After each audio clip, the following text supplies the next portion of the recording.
네, 안녕하세요. 상무론 4주차 사전 제작 강의 진행하도록 하겠습니다.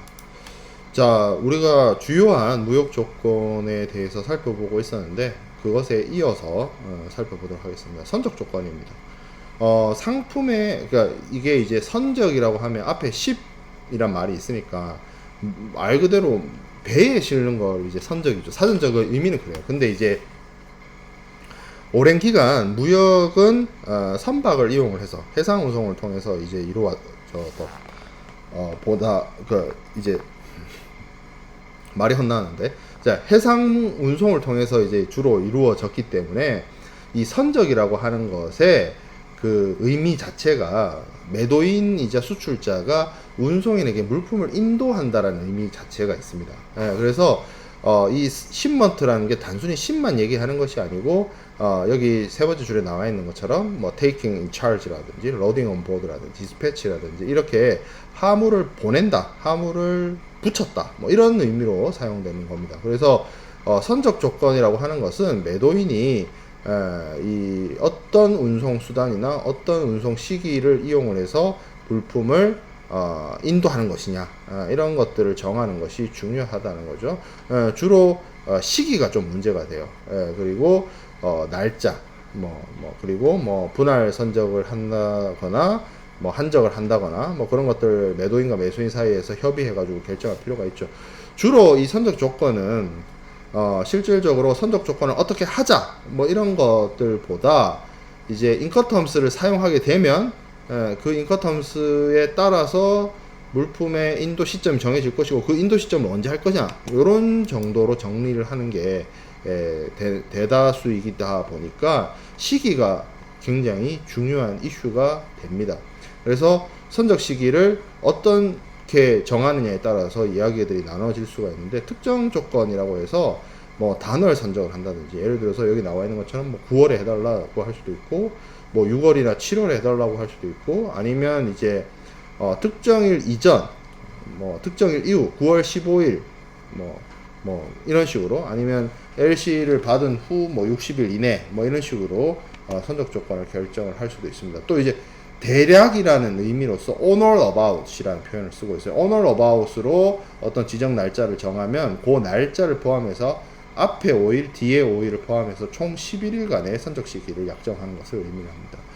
그런데 이제 통상적으로 무역에서 UCP 600에서 규정을 해 놓은 것인데, 어떤 특정한 월이나 특정한 기간이나 기일을 정하지 않고 immediate shipment나 prompt shipment나 as soon as possible, ASAP 이런 것들은 좀 사용하지 않는 것이 바람직합니다. 왜냐하면 이런 위에서 얘기하는 뭐 9월이면 9월, 어떤 특정한 날짜면 특정한 날짜, 이런 것들은 그 날짜가 도래하면 혹은 도래하기 전에 선적을 하면 되는 것인데, 이러한 표현들은 굉장히 주관적이죠. 객관적이지 않기 때문에 무역 계약을 체결할 때 선적 조건으로 사용하는 것은 바람직하지 않습니다.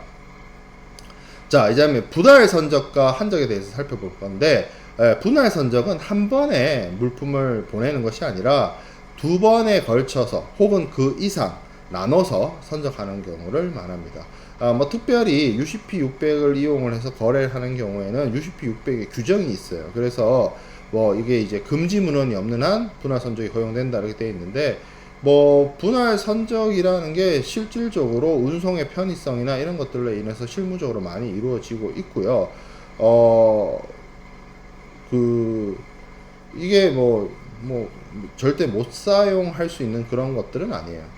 그래서 많이 이루어지고 있고요. 할부 선적이라는 게 있는데, 할부 선적은 여러분들 여러분들 신용카드 안 쓰는 사람도 많은데, 이제 이제 할부라는 게 나눠서 내는 거잖아요. 그래서 특정하게 정해져 있어요. 분할한 횟수라든지 수량이라든지 선적 기간이라든지. 그래서 요게 이제 딱 1차 물량, 2차 물량, 3차 물량 뭐 이런 식으로 돼 있는 그런 경우를 할부 선적이라고 하는데, 이 사실 분할 선적과 할부 선적의 개념적인 그 어떤 경계가 좀 모호하긴 합니다. 자, 그 다음에 한적이라는 게 있습니다. 한적은 하나의 운송수단에서 다른 운송수단으로 갈아타는 것인데, 예전에는 이것이 약간 터부시 되긴 했어요. 왜냐하면 그 한적 도중에 물품의 파손이나 이런 것들이 빈번하게 발생할 수가 있었기 때문에, 그런 것들을 이제 꺼려 하거나 했었는데, 오늘날에는 이제 컨테이너 운송이나, 그래서, 이것을 이제, 신용장에서 금지하기도 하고, 사고가 발생할 여지가 있었기 때문에, 그런데, 요즘에는 컨테이너라든지 트레일러라든지 레시선이라든지 이런 어떤 그 한적을 하더라도 물품의 데미지 없이 물품의 한적을 할 수도 있기 때문에 이게 뭐 그렇게 문제가 되거나 하지는 않습니다. 그래서 UCP 600에서는 한적 금지를 하지 않는 이상, 적극적으로 하지 말라고 하지 않는 이상 한적은 허용된다라는 입장이 UCP 600의 입장이에요. 자, 그 다음 우리가 살펴봐야 될 건 포장 조건이 있습니다. 포장 조건. 패킹, 이게 중요합니다. 뭐 포장, 뭐 대충 뭐, 이렇게 생각할 수도 있는데, 물품을 이제 장기간 해상 운송을 하거나, 뭐, 항공 운송을 하거나 하기 때문에, 운송 도중에 하물의 파손이나, 뭐, 이런 분실이나 이런 것들을 방지하기 위해서, 하물을 이제 이제 보호하고 가치를 유지하도록 하는 어떤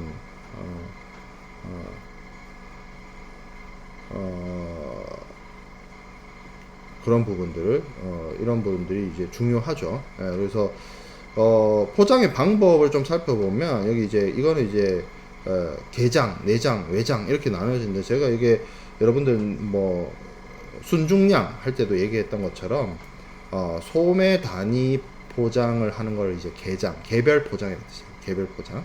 그리고 내부 망이나 이런 거, 뭐 충전물이나 이런 것들을 이용을 해서 하는 것도 내장 이런 거에 볼 수 있고, 외부 용기, 뭐 마대, 포대 이런 거에 넣은 거를 이제 외장이라고 하죠.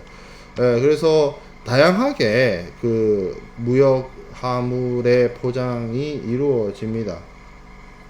종이 상자라든지 아니면 뭐 특수 용기에 넣어서 한다든지 할 수 있는데, 포장을 굉장히 중요하게 하는 제품들이 있긴 있어요. 그러니까 한국의 주력 수출 상품이 반도체잖아요. 반도체는 어차피 사이즈가 작으니까 괜찮은데, 반도체를 제조하는 장비들 같은 경우에는 정말 정밀한 기계거든요.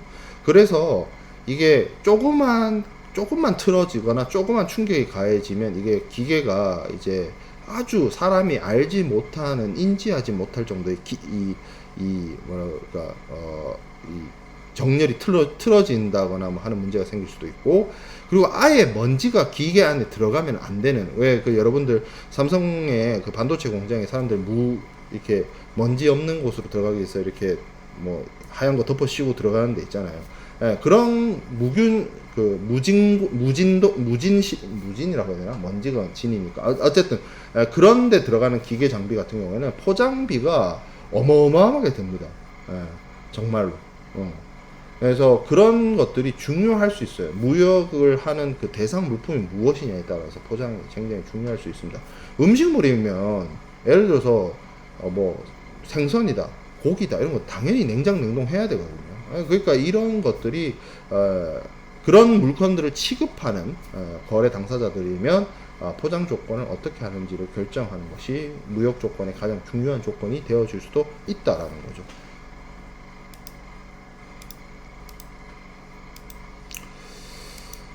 자, 그리고 포장 조건에서 우리가 뭐 이건 좀 옛날 이야기예요. 전통적인 방식의 그 나무 상자가 사용이 될 때는 오늘날에는 컨테이너를 쓰잖아요. 근데 컨테이너가 사용되기 이전에는 이 수출품의 그 포장 외장에다가 뭐 어떤 특정한 기호를 쓴다든지 해서 화물의 어떤 식별이라든지 화물의 취급주의라든지 이런 것들을 사용을 하기도 했습니다. 그래서 뭐 이런 표시들 우리가 박스나 이런 데서 많이 보이잖아요. 그래서 지금도 뭐 나무 상자를 쓰진 않지만 이제 컨테이너를 많이 쓰지만 이런 볼판지 골판지 상자에 뭐 취급주의 표시라든지 뭐 깨지기 쉽다 뭐 이런 것들을 나타내는 그러한 용도로 취급주의 표시는 남아 있는데, 예전에는 컨테이너의 경우에는 이게 형형색색의 색깔이 칠해져 있어서 구분이 가능했는데, 이 컨테이너 사용되기 이전에는 나무 상자가 사용이 돼서 다 비슷한 색깔이었단 말이에요. 그래서 그런 것들을 구분하기 위해서 표식 같은 거, 이니셜이나 뭐 마크 같은 거 이렇게 그려 넣거나 했었어요. 그런 것들이 이제 마크, 화인이라고 하는 부분입니다. 그래서 이 마크를 통해서 물품을 구분을 했다. 뭐 지금은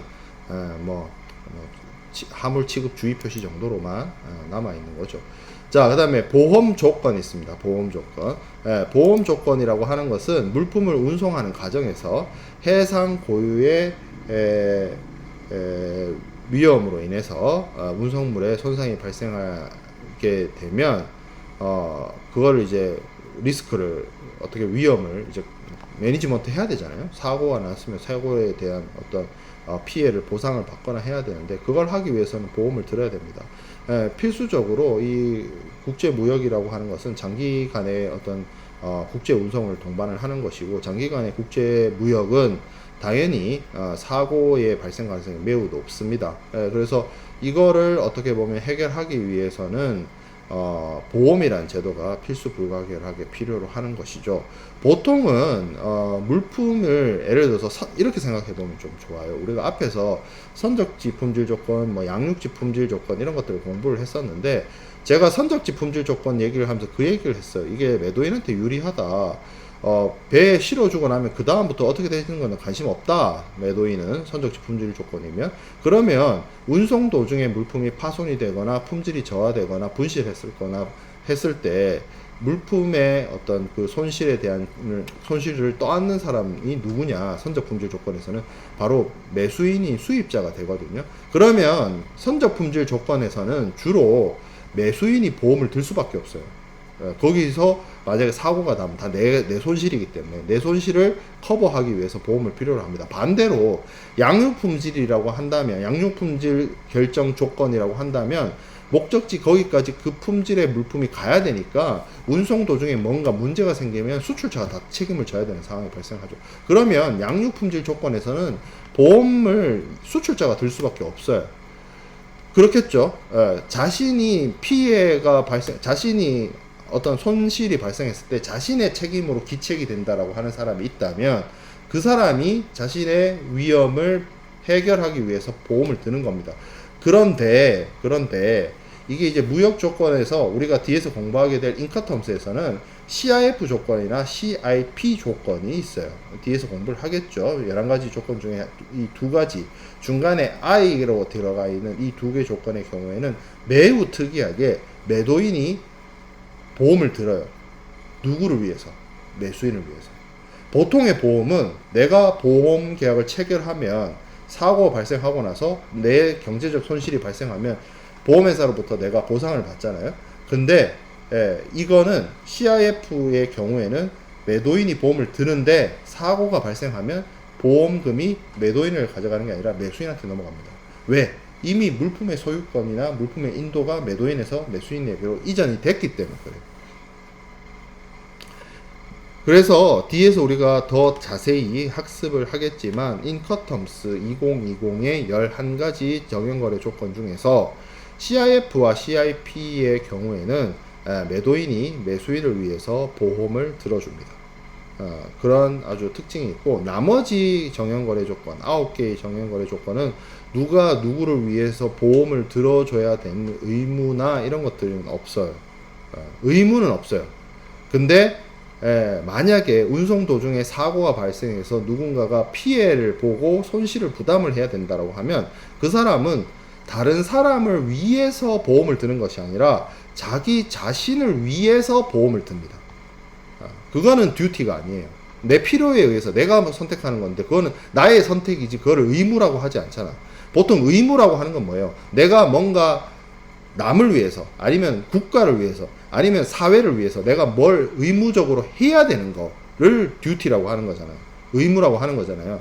내가 내 필요에 의해서 나의 손실을 막기 위해서 내가 선택하는 보험은 의무가 아니에요. 그렇기 때문에 인커텀스 11가지 조건 중에 보험 체결 의무가 있는 것은 매도인이 매수인을 위해서 보험을 들어줘야 되는 2가지 정형거래 조건만 해당이 된다는 거죠. 그래서 나머지 조건의 경우에는 매도인이나 매수인이 해상 운송 구간, 주 운송 구간의 위험 부담에 대한 책임이 누구에게 기결되느냐?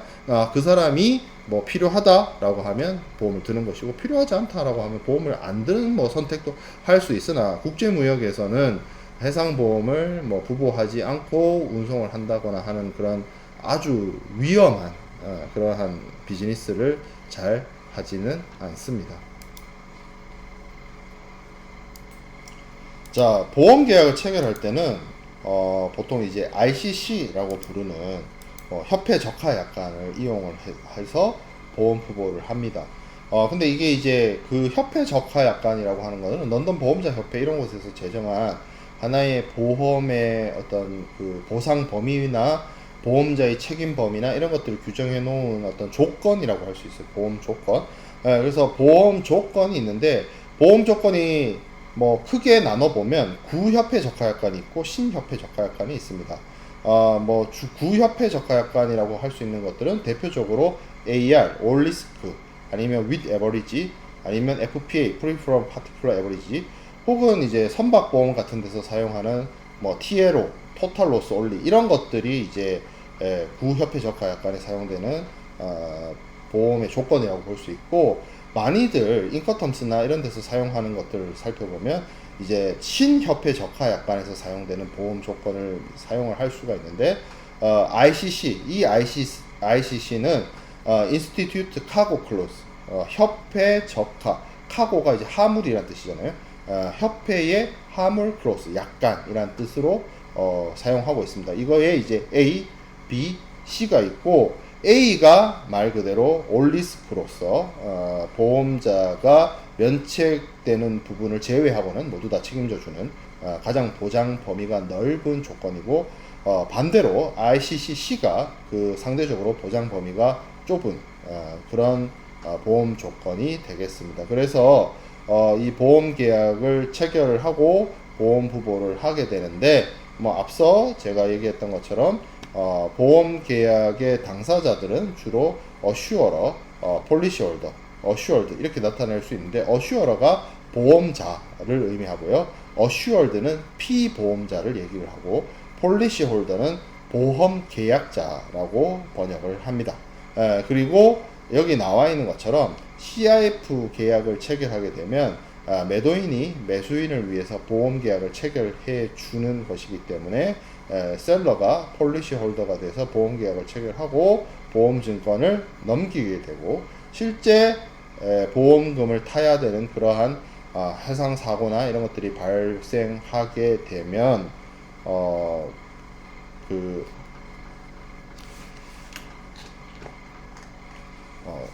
그러한 사고가 발생하게 되면 피보험자가 이 양도받은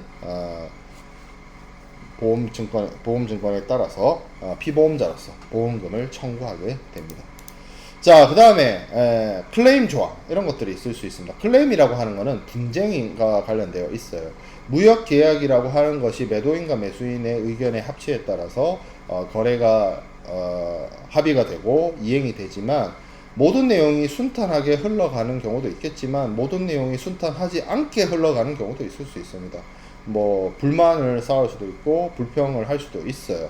그래서 어느 한쪽이 계약 위반 행위나 계약 불이행 행위가 발생하게 되면 거기에 대해서 상대방이 뭐 회복을 요구를 하거나 손해배상을 청구를 하거나 계약 해제를 요구하거나 뭐 이런 것들을 할 수가 있겠죠. 그래서 그렇게 당사자 간에 문제가 생겨나면 그것을 해결할 방법들이 필요로 합니다. 그러한 클레임을 해결하는 방법으로는 당사자 간에 해결하는 방법이 있을 수 있고요, 제3자의 개입에 의해서 문제를 해결하는 방법이 있을 수 있습니다. 당사자 간의 해결을 하는 방법을 보통 이제 타협, 화해 이렇게 얘기를 해요. 말 그대로 오랜 대화와 의견 교환으로 풀 거 푸는 거죠. 말 그대로. 근데 이제 그렇게 잘 하기가 힘들겠죠. 뭐 그렇게 잘 될 것 같았으면 싸우지도 않았지. 근데 이제 그런 경우에 이제 제3자의 개입, 객관적인 매도인과 매수인 말고 제3자가 개입을 해서 문제를 해결하는 경우가 있는데, 그렇게 제3자가 개입을 해서 문제 해결을 하는 방식을 알선, 조정, 중재, 소송이에요. 그래서 이 방법들을 통해서 클레임이 진행이 되고, 클레임에 의해서 이런 것들이 문제를 해결하기 위한 절차들이 진행이 된다라고 볼 수가 있어요. 그래서 클레임과 관련된 조항들이 반드시 무역계약서나 일반거래조건 협정서나 이런 곳에 반드시 들어가야 됩니다. 그래서 대체적으로 클레임과 관련된 조항들이 실버 슬라이드에 있는 이런 내용들이 들어가요. 이 중재조항이라고 하는 것은 말 그대로 문제 해결을 제3자가 개입하는 중재라는, 상사 중재라고 하는 방식으로 해결하기 위해서 반드시 필요한 조항입니다. 왜냐하면 상사 중재로서 문제를 해결하고자 할 때는 반드시 문서화된, 혹은 뭐 문서화를 조금 완화하더라도 반드시 양 당사자 간에 어떤 중재 조항이나 중재 합의나 중재 계약이 있어야만 상사 중재를 통해서 문제를 해결할 수 있기 때문인 것이고요. 재판 관할 조항이라고 하는 것은 국제 무역에서는 서로 다른 두 나라에 위치하고 있는 사람들 사이에서 이루어지는 거래입니다. 그렇기 때문에 이들 사이에서 법정 분쟁이 발생을 했을 때 수출자의 법원에 갈 것이냐, 수입자의 법원에 갈 것이냐, 그런 문제가 있을 수 있습니다. 그래서 어느 나라 법원에 가서 어떤 법을 적용을 해서 법적 해결을 할 것이냐, 뭐 이런 것들을 미리 합의해서 정하는 것이 필요할 수 있죠. 물론 매도인은 자국의 법원에서, 매수인 자기 나라의 법원에서 재판하기를 바라겠죠. 왜냐하면 그것이 자국에서 재판을 받는 것이 자신들에게 유리하다고 생각할 수 있기 때문에. 그렇기 때문에 재판 관할 조항을 삽입을 한다라고 하면 무역 조건에, 무역 계약에 이 부분에 있어서 명확하게 어느 지역에서 어떤 재판 관할을 통해서 어떤 법정지에서 재판을 진행할 것인지에 대한 명확한 합의가 필요하다는 거죠. 자, 그 다음에 준거법 조항이 있습니다. 이 준거법이라고 하는 것은 여러분들이 한국어로 읽어보면 도대체 이게 뭔 뜻인가 싶은데, 영어를 읽어보면 좀 쉬워요. 가버닝로입니다. 영어 표현이 가버닝로예요. 가버너라는 표현을 쓰죠. 거버넌스 이런 표현을 쓰죠. 지배하다, 지배구조 뭐 이런 거 할 때 거버넌스 그러잖아요. 그러니까 이게 가버닝 로가 지배하는 법입니다. 적용되는 법이에요. 그래서 국제무역이라고 하는 것은 당연히 법 체계가 다른 두 사람 사이에서 이루어지는 거래이기 때문에 A 국가 수출국의 법을 적용할 것인지, B 국가 수입국의 법을 적용할 것인지, 아니면 제3국의 법을 적용할 것인지 명확하게 해둘 필요가 있습니다. 그래서 이 해당되는 거래에 적용할 수 있는 법을 뭘로 할 것인가를 정하는, 혹은 그러한 준거법을 어떻게 결정할 것인지와 관련된 내용을 미리 사전에 합의해서 결정해서 정해둘 필요가 있다는 거죠. 이런 준거법 조항이나 뭐 이런 걸 통해서. 자, 그러면 이런 분쟁 해결과 관련된 조항을 무역 조건에 넣고, 일반 거래 조건 협정서에 넣고 했다 치더라도 뭐 늘상 좋게 끝나는 것이 아니기 때문에 분쟁이 발생하고 클레임이 제기되고 이 문제를 해결하기 위한 어떤 방안들이 필요를 할 수 있습니다. 앞서 제가 얘기했던 하회, 뭐 협상 이런 것들은 당사자 간의 해결 방안이에요. 당사자 간에 좋은 게 좋은 거다, 오늘만 장사할 거 아니다, 내일도 장사한다, 이런 느낌으로 서로 조금씩 이제 뭐 양보도 하고 이렇게 해서 원만하게 해결할 수도 있습니다. 하지만 그렇지 않고 제3자에 의해서 해결을 할 수가 있는데, 그 제3자 개입에 의해서 해결하는 방법은 아까 처음에 얘기했던 것처럼 알선 조정 중재 소송이 있습니다. 근데 이 알선 조정 중재 소송이 좀 개념이 다 달라요. 그리고 소송은 특히나 나머지 세 개에 비해서 다 다릅니다. 소송은 말 그대로 법원에 가서 문제를 해결하는 거예요. 시간과 노력과 비용이 엄청나게 소모됩니다. 아까 그리고 제가 말씀드렸던 것처럼 국제무역에서는 법정지가 어느 국가이냐에 따라 이슈가 달라질 수가 있기 때문에 뭐 서로 다른 나라 가서 법원에서 재판을 한다 그러면 엄청난 경제적 손실로도 이어질 수가 있는 부분이에요. 그래서 이 소송을 통해서 문제를 해결하는 것을 기본적으로 최후의 수단이라고 본다면 소송으로 의하지 않고 제3자의 소송에 대한 대체적 방법에 의해서 문제를 해결하는 것이 알선 조정 중재가 되겠습니다. 여기 보면 Alternative Dispute Resolution이라고 있는데 Alternative가 대안 뭐 이런 뜻이잖아요. 여기서 말하는 대안은 소송에 대한 대안이에요. 그래서 소송으로 문제를 해결하지 않고 조금 더 소프트한 방식으로 문제를 해결하는 것이 제3자에 의한 해결 방안으로서 알선 조정 중재가 있습니다. 이 세 개를 줄여서 ADR 이렇게 얘기하기도 해요. 그러면 이 중에서 알선은 공정한 제3자가 조언을 해주는 겁니다. 얘기 들어보니까 너가 잘못했네 뭐 이런 식으로. 근데 이게 꼭 분쟁 해결의 당사자들, 매도인과 매수인이 이걸 반드시 따라야 될 의무는 없어요.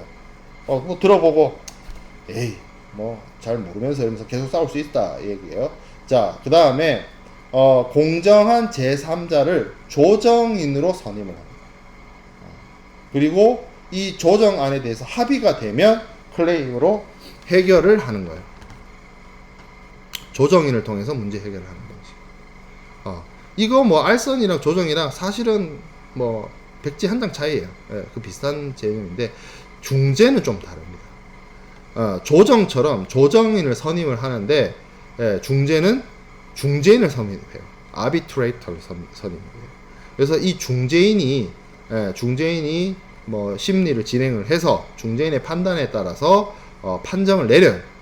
근데 앞선 알선이나 조정이랑 다르게 중재는 이 중재인의 중재 판정이 대법원의 확정 판결과 동일하게 최종적인 파이널 노트입니다. 최종 아니에요. 그걸 통해서 양 당사자가 이 중재안을 거부하거나 받아들이지 않거나 할 수가 없어요. 그리고 소송이 보통 여러분들 사회교과 시간에서 배웠던 것처럼 지방법원, 고등법원, 대법원 이렇게 해서 3심제를 유지하고 있는데 중재는 단심제입니다. 한 번에 끝내요. 그렇기 때문에 시간과 비용이 상대적으로 저렴한 문제 해결 방법이라는 것이죠. 자, 이렇게 클레임 조항 외에도 기타 조항으로서 무역 거래 조건이나 일반 거래 조건 협정서, 뭐 무역 계약서 이런 곳에 들어갈 수가 있습니다. 대표적으로 뭐 권리 침해와 관련, 왜냐하면 이제 지적재산권 이런 것들이 문제가 될 수 있기 때문에 그것에 대해서 뭐 기책 사유를 분명히 해두는 권리 침해 조항이 들어갈 수도 있고, 완전 합의 조항 이런 것들은 이제 앞서 얘기했던 서식 분쟁이나 이런 것들 때문에 이 계약서, 이 완전 합의 조항이 들어가 있는 그 계약서의 조건이 양 당사자의 매매 계약의 최종적인 조건이다. 뭐 이런 것들을 적어 놓는 거죠. 자, 그 다음에 불가항력 조항 같은 것들이 있을 수 있습니다. 이거는 불가항력 사항이 발생을 하면 당사자들이 계약 이행을 하지 않고 당사자들이 면책된다는 그런 내용을 담고 있는 경우가 불가항력 조항에 해당이 되고요. 하드십 클로스가 있습니다. 이거는 포스 메저 클로스하고 그 하드십 클로스가 비슷한 것 같은데 조금 달라요. 이 하드십 클로스의 경우에는 거래 조건 이행이 불가능한 건 아닌데 하려다 보니까 대금이 너무 비싸진다든지 뭐 이런 어떤 어려움이 있는, 그래서 그대로 계약 조건을 강행하면 어느 한쪽이 큰 손실을 볼 수 있을 것 같은 사안이라면 계약 조건을 변경하거나 하는 그런 내용을 담고 있는 것이, 이거 전부 다 이제 약관이에요. 조항. 그래서 계약서에 있는 조항이기 때문에 하드십 클로스 이런 것들이 있을 수 있고, 에스컬레이션 클로스, 이게 쉽게 말하면 국제 시세나 뭐 가격, 물품의 가격 변동이 극심한 물품의 경우에는 이런 가격 조차를 이제 이렇게 가격이 적용될 수 있게, 변동될 수 있게 해두는 조항이 되겠습니다. 그리고 분리 가능 조항인데 이건 뭐냐면 계약 내용의 일부가 무효가 되더라도 계약 존재에는 영향을 주지 않는다. 뭐 이런 조항들이 이제 분리 가능 조항인데, 왜 그러냐면 이런 조항이 필요할 경우가 있어요. 예를 들어서 계약 내용을 이제 없던 일로 만들었는데 계약 내용을 없던 일로 만들려고 한 그 어떤 책임 있는 사람이 있을 수 있잖아요. 매도인이나 매수인 둘 중에 한 명이 이제 잘못을 했어. 그러면 이제 매수인이 잘못했다고 치자고요. 그럼 계약은 이제 해제인데, 계약 취소인데, 매도인 입장에서 가만 생각해 보니까 매수인이 뭐 그러니까 원인 제공을 했단 말이지. 그러면 이제 손해배상을 청구를 하고 싶잖아요. 근데 계약이 무효됐기 때문에 이제 없던 일입니다라고 하면 안 되잖아요. 계약이 무효된 건 무효된 건데 계약이 존재했다는 사실 자체에는 영향을 안 주잖아요. 그러니까 계약이 존재했고 매수인이 잘못해가지고 계약을 이행할 수 없으니 매도인 입장에서는 매수인 너 책임져 이렇게 할 수 있어야 될 거 아니에요. 계약이 없어지더라도, 계약이 무효가 되더라도 뭐 그런 내용들을 담고 있는 게 분리가능 조항. 자, 그 다음에 손해배상액의 애정조항. 이제 계약 위반을 하거나 누구 하나가 아니면 계약 불이행을 하거나 뭐 이런 일들이 발생을 했을 때 아까 제가 얘기했던 것처럼 손해배상 청구를 하거나 해야 된단 말이죠. 그러면 이제 손해배상 청구를 할 때 손해배상 금액을 어떻게 계산할 것이냐 뭐 그런 내용들을 적어 놓는 것이 예정조항이라고 볼 수가 있겠습니다. 자, 그 다음에 비포기 조항이 있어요. 그리고 이거는 뭐냐면 non waiver예요. 웨이버가 포기라는 뜻이거든요. non waiver는 뭐예요? 포기하지 않는 조항이에요. 그렇죠? 그래서 뭐 이게 어떤 의미냐면 어떤 액션을 안 했어. 근데 어떤 액션을 안 했다는 이유만으로 내 권리를 포기한 게 아니다. 뭐 그런 내용을 담고 있는 게 비포기 조항입니다. 어렵죠? 어렵습니다. 그리고 뭐 계약 당사자의 관계 조항. 예를 들어서 무역 계약을 하는데 위임과 뭐 본인, 뭐 에이전트 이런 사람들이 있는 경우에 그 내용들을 담고 있는 내용이 관계 조항이고요. 자, 그 외에도 뭐 품질 보증, 워런티, 워런티 일상생활에서도 물건 살 때 워런티를 많이 하죠. 그리고 계약 종료 조항이라고 해가지고 양 당사자의 그 합의에 의해서 계약을 자동으로 종료시킬 수 있는 그런 내용들을 담고 있는 사유 이런 걸 기재해 놓는 그런 조항들도 있을 수 있고요. 자, 책임 제한 조항 이런 게 있습니다. 이거는 이제 손해배상을 무한대로 언리미트하게 할 수는 없죠. 그래서 그런 것들을 이제 정하는 내용이기도 하고, 뭐 담보 책임을 제한하기도 하고, 책임을 제한하기도 하고, 담보 책임을 제한하기도 하고, 그리고 필요에 의해서 매도인, 매수인 외에 제3자에게 계약 내용을 양도할 수도 있기 때문에 그러한 양도 내용에 대한 규정을 뭐 따로 규정해 놓기도 합니다. 자, 그래서 우리가 품질 조건, 퀄리티, 뭐 수량 조건, 퀀티티, 그다음 뭐죠? 페이먼트, 프라이스, 십먼트, 뭐 이런 것들을 공부를 했습니다. 패킹, 클레임, 인슈어런스, 뭐 이런 것들을 우리가 공부를 했었는데 이런 것들이 무역 계약의 기본 제조건으로서 매도인과 매수인 사이에서 청약과 승낙을 통해서 거래가 성립이 될 때 명확한 내용으로서 구성이 되어야 되는 것이고 그 명확한 내용을 바탕으로 양 당사자는 계약 이행을 하게 되는 것이죠. 근데 매번 거래할 때마다 이런 8가지 조건이나 아니면 실질적인 세부적인 조항이나 약관 등의 내용을 매번 계약할 때마다 매도인과 매수인이 정하고 합의하고 이행하고 뭐 이런 식으로 가게 되면 무역을 하는데 너무 번거로움이 커집니다. 그렇기 때문에 매도인과 매수인 사이에서 무역 거래를 한다라고 했을 때 뭐 품질이라든지 수량이라든지 이런 것들은 때에 따라서 케이스 바이 케이스로 매번 달라질 수 있지만 매도인이 어떤 역할을 해주고 매수인은 어떤 역할을 하며 문제가 생겼을 때는 어떻게 해결할 것이며 뭐 이런 내용들이 있죠. 거래의 물품의 어떤 수량이나 시기나 이런 것들은 여러 차례 상황에 따라서 달라질 수 있지만 계약의 근간을 이루는 매도인의 기본적인 의무라든지 매수인의 기본적인 의무라든지 이런 부분들의 경우에는 거래가 계속 거듭되고 거듭될수록 뭐 바뀌지 않는 그대로 가는 그런 경우가 충분히 있을 수 있습니다. 그러면 그런 것들을 어떻게 할 것이냐. 앞서 우리가 첫 시간이었나요? 첫 주 강의 자료였나요? 국제상업회의소.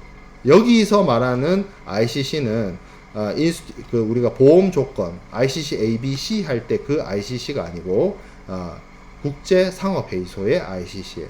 이 국제상업회의소의 ICC가 매년이 아니고 10년 주기 개정으로 무역 거래를 하는 당사자들을 위해서 매도인의 역할과 매수인의 역할을 하나의 일목요연한 플랫폼 템플릿으로 만들어 놓은 것이 인커텀스입니다. 그래서 이 인커텀스가 여러분들이 국제무역의 이해 수업 시간에도 간략하게 배웠을 것이고, 나머지 우리 무역 실무와 무역 물류 전공에서 전공 과목을 듣다 보면 이 CIF나 FOB나 이런 것들을 만나게 되죠. 그래서 굉장히 무역 공부를 하는 사람들의 입장에서는 가장 기본적인 내용이라고 볼 수가 있는데, 가장 기본적인 내용이기 때문에 너무 여러분들이 쉽게 간과할 수도 있는 부분이고, 가장 기본적인 내용이기 때문에 지금 잘 숙지해 둘 필요가 있습니다. 그래서 그 부분은 우리가 다음 주 강의에서 시작을 해서 한 일주일 안에